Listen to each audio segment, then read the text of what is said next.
வெறும் நீ சர்ச்சுக்கு வந்துட்டா போதாது, இயேசுவை உன் தெய்வமாய் ஏற்றுக்கொண்டா மட்டும் போதாது. ஒவ்வொரு நாளும் ஆண்டவருடைய வருகையிலே நீ எடுத்துக்கொள்ளப்பட்டு தேவனோடு கூட நித்தியமாய் அந்த பரலோகத்திலே நீ வாழ்வதற்கு உன்னை நீ என்ன பண்ணிக்கணும்? ஆயத்தப்படுத்தி கொள்ள வேண்டும். கர்த்தருடைய நாமத்துக்கே ஸ்தோத்திரம். ஒரு நாள் வளரணும். அதான் வேதம் சொல்லுகிறது, பரிசுத்தவான்கள் சீர்பொருந்தும் பொருட்டு. திருச்சபையினுடைய நோக்கம் என்ன? எதுக்காக திருச்சபை ஆண்டவர் வச்சிருக்கிறார்? பரிசுத்தவான்கள் அப்படின்னா இயேசுவை ஏற்றுக்கொண்டப்போ ஏசப்பா நம்ம பாவங்கள் எல்லாம் மன்னித்து தம்முடைய இரத்தத்தினால நம்மை கழுவி நம்ம என்ன பண்ணார்? தேவன் பரிசுத்தவான்களாய் தேவன் மாற்றினார். அல்லேலூயா. இயேசுவை ஏற்றுக்கொள்ளாத வரைக்கும் நமக்கு பேர் என்னது? பாவிகள்.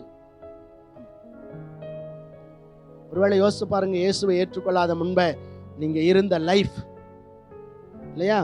நாம பாவிகள்.